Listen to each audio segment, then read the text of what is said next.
USTM বিতৰ্কৰ মাজতে USTMে কঢ়িয়াই আনিলে গৌৰৱ গুৱাহাটীৰ বান বিতৰ্কৰ মাজতে NIRFৰ শীৰ্ষ 200খন বিশ্ববিদ্যালয়ৰ তালিকাত স্থান লাভ USTMৰ উত্তৰ পূৰ্বাঞ্চলৰ একমাত্ৰ ব্যক্তিগত খণ্ডৰ বিশ্ববিদ্যালয় হিচাপে স্থান লাভ USTM সামাজিক মাধ্যম যোগে সদৰি বিশ্ববিদ্যালয়খনৰ আচাৰ্য মেহবুবুল হকৰ USTM বিতৰ্কৰ মাজতে এই গৌৰৱ কঢ়িয়াই আনিছে USTMে গুৱাহাটীৰ বান বিতৰ্কৰ মাজতে NIRFৰ শীৰ্ষ 200খন বিশ্ববিদ্যালয়ৰ তালিকাত স্থান লাভ কৰিলে USTMে এই কথা সদৰি কৈছে সামাজিক মাধ্যম যোগে বিশ্ববিদ্যালয়খনৰ আচাৰ্য মেহবুবুল হকে দিবলৈছো আন এটা ব্ৰেকিং নিউজ মুখ্যমন্ত্ৰী হিমন্ত বিশ্ব শৰ্মাৰ পত্নী ৰিণিকী ভূঞা শৰ্মাৰ সম্পত্তি আপোনাক লাগিব নেকি কোনেও খৰ খেদা নকৰিব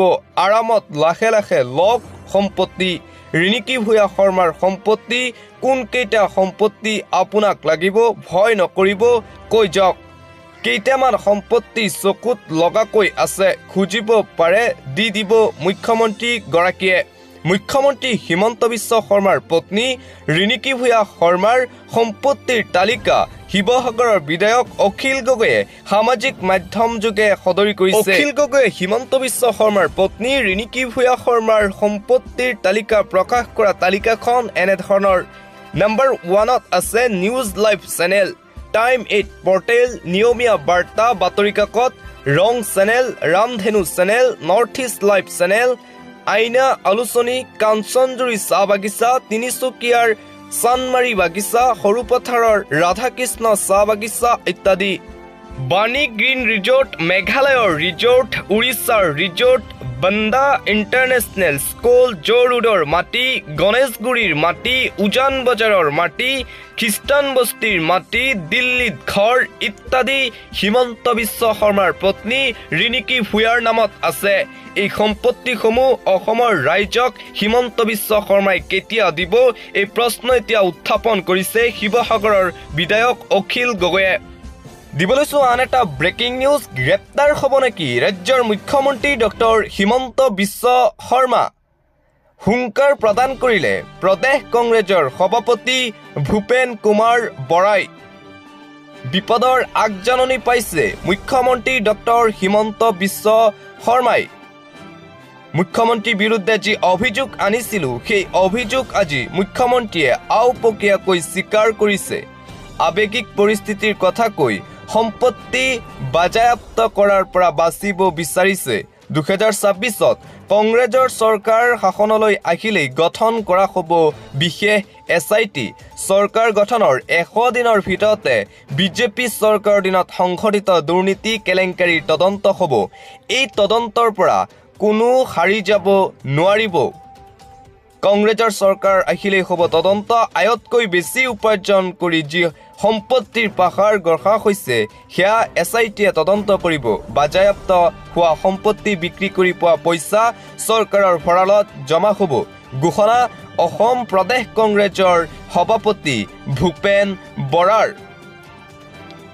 দিবলৈছো পৰৱৰ্তী খবৰ কোন বেছি হিন্দু ইউগী নে হিমন্ত বিশ্ব শৰ্মা বাংলাদেশী হিন্দুলৈ ইমান দৰত কিয় লক্ষ্য উপনিৰ্বাচন নে ভোট বেংক বাংলাদেশত হোৱা ভয়ংকৰ প্ৰতিবাদৰ ফলত নিৰ্যাতিত হোৱা হিন্দুক লৈ কোন বেছি চিন্তিত উত্তৰ প্ৰদেশৰ মুখ্যমন্ত্ৰী যোগী আদিত্যনাথ নে অসমৰ মুখ্যমন্ত্ৰী ডক্টৰ হিমন্ত বিশ্ব শৰ্মা এই দুয়োগৰাকী মুখ্যমন্ত্ৰীয়ে বাৰে বাৰে বাংলাদেশী হিন্দুক লৈ নিজৰ উদ্বিগ্নতা প্ৰকাশ কৰে সেই খেতিয়া প্ৰশ্ন উত্থাপন কৰিছে বাংলাদেশী হিন্দুক লৈ এই দুয়োগৰাকী মুখ্যমন্ত্ৰী ইমান দৰত কিয় ভোট বেংক নে উপনিৰ্বাচনৰ বাবে বাংলাদেশী হিন্দুক ভাৰতত আশ্ৰয় দিব খুজিছে মুখ্যমন্ত্ৰী দুয়োগৰাকীয়ে দিবলৈছো আন এটা অতিকৈ গুৰুত্বপূৰ্ণ খবৰ মিনি বাংলাদেশ হতাশা ডাকিবলৈ মুছলমানক টাৰ্গেট কৰিছে ৰাজ্যৰ মুখ্যমন্ত্ৰী হিমন্ত বিশ্ব শৰ্মাই হিমন্ত বিশ্ব শৰ্মাক পুনৰ উভতি ধৰিলে আমছুৰ সভাপতি ৰেজাউল কৰিম চৰকাৰৰ মন্তব্য মিনি বাংলাদেশ প্ৰসংগত মুখ্যমন্ত্ৰীক উভতি ধৰিলে আমছুৱে বাংলাদেশী আছে যদি ধৰিব কিয় পৰা নাই মুখ্যমন্ত্ৰী হিমন্ত বিশ্ব শৰ্মাই এইবিলাক কথা কৈ আতংক বিয়পাবলৈ বিচাৰিছে মুখ্যমন্ত্ৰী হিমন্ত বিশ্ব শৰ্মাই। হতাশা ডাকিবলৈ মুছলমানক টাৰ্গেট কৰি লয় মুখ্যমন্ত্ৰীগৰাকীয়ে। চৰকাৰে ভয় নকৰে অসমৰ মুছলমানক, মন্তব্য আমছুৰ। হিন্দু মুছলমানৰ মাটি বিক্ৰী সিদ্ধান্তক লৈও সৰব আমছু। বিশেষ সম্প্ৰদায় বুলি কাক বুজাব বিচাৰিছে মুখ্যমন্ত্ৰী হিমন্ত বিশ্ব শৰ্মায়ে? কোনে কি খাব কি পিন্ধিব তাৰ বাবেও লাগিব নেকি পাৰ্মিশ্যন হিমন্ত বিশ্ব শৰ্মাৰ? সংবিধান মতে আগবাঢ়ি যাব অসমৰ মুছলমান সমাজ। মিনি বাংলাদেশ প্ৰসংগত মুখ্যমন্ত্ৰী হিমন্ত বিশ্ব শৰ্মাক এইদৰে উভতি ধৰিলে আমছুৱে। দিবলৈ চোৱা আন এটা ব্ৰেকিং নিউজ। ধৰ্মৰ নামত অৰাজকতা, নৱজাতক বলবমৰ বাবে প্ৰাণ গ'ল 6 জনৰ। বলবমৰ নামত ৰাজ্যত ব্যাপক অৰাজকতা। 24 ঘণ্টাত নৱজাতক প্ৰাণ হেৰুৱালে 6 গৰাকীকৈ লোকে। ধৰ্ম ৰক্ষাৰ নামত একাংশৰ উদ্ভণ্ডালী নৱজাতকেও হেৰুৱালে প্ৰাণ। তিনিচুকীয়াত সুৰা সেৱন কৰি আৰক্ষীলৈ একাংশৰ শিলাবৰ্ষণ। উচ্চস্তৰীয় সংগীত ৰখাবলৈ গৈ আৰক্ষী পৰিল ৰোষত। 8 কিলোমিটাৰ পৰ্যন্ত বিশৃংখলতাৰ বাবে 3 ঘণ্টা পৰ্যন্ত ৰ'ব লগা হ'ল এম্বুলেন্স, যাৰ ফলত অসুস্থ নৱজাতকেও এম্বুলেন্সত হেৰুৱালে প্ৰাণ। গোসাইগাঁৱত ট্ৰাকে মহতিয়াই নিলে 7 গৰাকীকৈ শিৱ ভক্তক। ৰাস্তাৰ কাষতে ৰৈ থকা বলবম যাত্ৰীক মহতিয়ালে ট্ৰাকে। থিতাতে প্ৰাণ হেৰুৱালে 5 গৰাকীকৈ ব্যক্তিয়ে। 2 জনৰ অৱস্থা অতি সংকটজনক। চিকিৎসালয়ত ভৰ্তি কৰোৱা হৈছে বুলি জানিব পৰা গৈছে। ক্ৰমাৎ বলবমৰ নামত কেওফালে কেৱল উশৃংখল অৰাজকতা। পশ্চিমীয়া সংস্কৃতি আঁকোৱালি ধৰ্ম পালন কিমান দূৰ গ্ৰহণযোগ্য? বলবমৰ নামত ৰাজপথত উচ্চস্তৰীয় গান, সুৰাৰ ৰাগীত নৃত্য। ধৰ্ম ৰক্ষাৰ নামত ৰাজ্যত এতিয়া কেৱল আধুনিকতাৰ চাপ। বলবমৰ নামত ৰাজ্যত ব্যাপক অৰাজকতা চলি আছে। দিবলৈছো পৰৱৰ্তী খবৰ। ৰাজ্যত বন্ধ নহয় বাল্য বিবাহ। হিমন্ত বিশ্ব শৰ্মাই বাল্য বিবাহ বিৰুদ্ধে যি ব্যৱস্থা গ্ৰহণ কৰি আছে বন্ধ কৰিবলৈ, তাৰ বিপৰীতে ৰাজ্যত হেনো বন্ধ নহয় বাল্য বিবাহ। যিমান চেষ্টা কৰিলেও ৰাজ্যত বন্ধ নহয় বাল্য বিবাহ। চৰ অঞ্চলত বাল্য বিবাহ বন্ধ কৰা সম্ভৱ নহয়। চৰ অঞ্চলত উচ্চ শিক্ষাৰ বিদ্যালয় স্থাপন নোহোৱালৈকে বাল্য বিবাহ বন্ধ নহয়। নিযুত মইনা আঁচনিৰ জৰিয়তে বাল্য বিবাহ ৰোধৰ দাবী মুখ্যমন্ত্ৰীৰ, কিন্তু সেই আঁচনিয়ে বাল্য বিবাহ ৰোধ কৰিব নোৱাৰে। বাল্য বিবাহক লৈ কংগ্ৰেছ বিধায়কৰ বিস্ফোৰক মন্তব্য। মুখ্যমন্ত্ৰী নিযুত মইনা আঁচনিক লৈ বিধায়ক ৱাজেদ আলী চৌধুৰীৰ এই বিস্ফোৰক মন্তব্য। ফকীৰগঞ্জ হামিদাবাদ উচ্চতৰ মাধ্যমিক বিদ্যালয়ত নিযুত মইনা আঁচনিৰ শুভ উদ্বোধন কৰি এই মন্তব্য। প্ৰপত্ৰ বিতৰণ কৰি এই বিস্ফোৰক মন্তব্য ৱাজেদ আলী চৌধুৰীৰ। চৰ অঞ্চলত উচ্চ শিক্ষাৰ বিদ্যালয় স্থাপন নোহোৱালৈকে বাল্য বিবাহ বন্ধ নহয়, মন্তব্য কংগ্ৰেছৰ বিধায়কগৰাকীৰ। দিবলৈছো আন এটা ব্ৰেকিং নিউজ। বাংলাদেশৰ প্ৰাক্তন প্ৰধানমন্ত্ৰী শ্বেখ হাছিনাই পদত্যাগ কৰা নাই, কেৱল দেশ এৰিছে। শ্বেখ হাছিনাক লৈ এই ডাঙৰ মন্তব্য আগবঢ়াইছে পুত্ৰই। শ্বেখ হাছিনাৰ পুত্ৰ ছাজিব ৱাজিদ জয়ৰ বিস্ফোৰক মন্তব্য। শ্বেখ হাছিনাই এৰা নাই বাংলাদেশৰ প্ৰধানমন্ত্ৰীৰ পদ। প্ৰধানমন্ত্ৰীৰ পদৰ পৰা হাছিনাই দিয়া নাই পদত্যাগ পত্ৰ। কেৱল বাংলাদেশৰ পৰিস্থিতি আৰু প্ৰাণৰ ভয়ত দেশ এৰিছে শ্বেখ হাছিনা। সংবাদ মাধ্যমত প্ৰকাশ পোৱা পদত্যাগৰ বাতৰি সম্পূৰ্ণ মিছা। প্ৰথমবাৰলৈ হাছিনাও মুখ খুলিছে বাংলাদেশৰ পৰিস্থিতি সম্পৰ্কত। মই বাংলাদেশত থকা হ'লে পৰিস্থিতি অধিক জটিল হ'লেহেঁতেন। বাংলাদেশত অধিক লোকে প্ৰাণ হেৰুৱালে হয়, সেইবাবে মই বাংলাদেশ এৰিছোঁ। অধিক ৰাজহুৱা সম্পত্তি ধ্বংস হ'লহেঁতেন বাংলাদেশত। প্ৰাণৰ মমতাৰ বাবে বাংলাদেশ এৰাৰ সিদ্ধান্ত লৈছিলোঁ মই। আমেৰিকাৰ বাবে বাংলাদেশত আজি ভয়াৱহ পৰিস্থিতিৰ সৃষ্টি হৈছে বুলি মন্তব্য হাছিনাৰ। ছেইণ্ট মাৰ্টিন আৰু বংগ উপসাগৰ এৰি দিয়া হ'লে আজি ক্ষমতাত থাকিলোহেঁতেন। বাংলাদেশৰ পৰিস্থিতিৰ বাবে মই বাংলাদেশ এৰিছোঁ, প্ৰধানমন্ত্ৰীৰ পদ ত্যাগ কৰা নাই।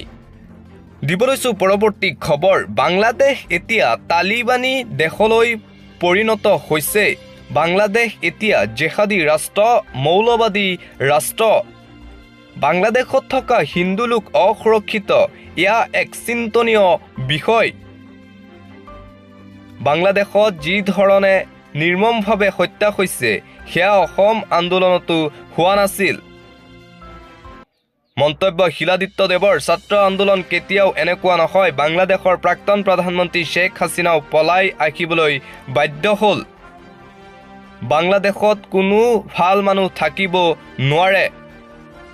ভাৰত মাতৃৰ কোষৰ পৰা জন্ম হোৱা বাংলাদেশৰ চৰিত্ৰ ইমান বেয়া, তাক লৈ দুখ লাগিছে বুলি মন্তব্য শিলাদিত্যদেৱৰ। ৰিজাৰ্ভেশ্যন বেলেগ ফালে গুচি গ'ল, এতিয়া কেৱল লক্ষ্য হিন্দু লোকক হত্যা কৰা। বাংলাদেশৰ পৰিস্থিতিক লৈ মহা বিস্ফোৰণ। প্ৰাক্তন বিজেপি বিধায়ক শিলাদিত্যদেৱৰ সংবাদ মেল পাতি এইদৰে বাংলাদেশক লৈ কেইবাটাও বিস্ফোৰক মন্তব্য কৰে শিলাদিত্যদেৱে।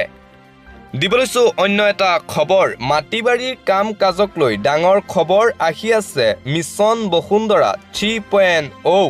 ৰাজ্যৰ মুখ্যমন্ত্ৰী হিমন্ত বিশ্ব শৰ্মাই মাটি বাৰীৰ কাম কাজক লৈ দিছে এটা ডাঙৰ তথা এটা জৰুৰী খবৰ, কিয়নো শীঘ্ৰেই ৰাজ্যত আহি আছে মিছন বসুন্ধৰা 3.0। মাটি বাৰীৰ কাম কাজক লৈ এটা জৰুৰী খবৰ লৈ আহিছোঁ। শীঘ্ৰেই মুকলি হ'ব বসুন্ধৰা 3.0। বসুন্ধৰা 1.0 আৰু 2.0ৰ পিছত চৰকাৰে সাজু হৈছে 3.0ৰ বাবে। নিৰ্দিষ্ট সময়ৰ ভিতৰত সম্পূৰ্ণ কৰা হ'ব মাটিবাৰী সম্পৰ্কীয় সকলো কাম কাজ। বসুন্ধৰা 3.0ত পুনৰীক্ষণ কৰা হ'ব পূৰ্বে বাতিল হোৱা বহু আবেদন পত্ৰ, নামজাৰি বাটোৱাৰা আদিৰ কাম সম্পূৰ্ণ অনলাইন যোগে আবেদন কৰিব লাগিব। অনলাইনত আবেদন কৰাৰ পিছতে নিৰ্দিষ্ট সময়সীমাৰ ভিতৰত সম্পূৰ্ণ কৰা হ'ব ভূমি সংক্ৰান্তীয় কাম কাজ। ৰাজ্যৰ মুখ্যমন্ত্ৰী ডক্টৰ হিমন্ত বিশ্ব শৰ্মাই সদৰি কৰিলে এই কথা। মাটিবাৰী কাম কাজক লৈ বৃহৎ ঘোষণা হিমন্ত বিশ্ব শৰ্মাৰ। দিবলৈছো আন এটা অতিকৈ গুৰুত্বপূৰ্ণ খবৰ। ৰেল দুৰ্ঘটনা ৰোধত ব্যৰ্থ নৰেন্দ্ৰ মোদী চৰকাৰ। 65 দিনত 17টা দুৰ্ঘটনা, ৰেলৰ 21 গৰাকীকৈ লোকৰ মৃত্যু। ৰেল দুৰ্ঘটনা ৰোধত সম্পূৰ্ণভাৱে ব্যৰ্থ মোদী চৰকাৰ। 3.0 মোদী চৰকাৰৰ 65 দিনত 17টাকৈ দুৰ্ঘটনা দেশত। সৰু বৰ 17টাকৈ দুৰ্ঘটনাত প্ৰাণ হেৰুৱালে 21 গৰাকীকৈ লোকে। 100ৰো অধিক লোক আঘাতপ্ৰাপ্ত হৈছে ৰেল দুৰ্ঘটনাত। প্ৰতিদিনে বৃদ্ধি পাইছে ৰেল লাইনচ্যুত হোৱাৰ ঘটনা। পূৰ্বতকৈ মধ্যপ্ৰদেশ, উৰিষ্যা, উত্তৰ প্ৰদেশ, বিহাৰত বৃদ্ধি পাইছে ৰেল দুৰ্ঘটনা। দেশত প্ৰতি বছৰে সৰ্বাধিক ব্যয় কৰা হয় ৰেল আন্তঃগাঁথনিক লৈ। বাজেটত পৃথকে পৃথকে লোৱা হয় বিশেষ আঁচনি, অথচ ক্ৰমাগতভাৱে বৃদ্ধি পাইছে ৰেল দুৰ্ঘটনাৰ খবৰ।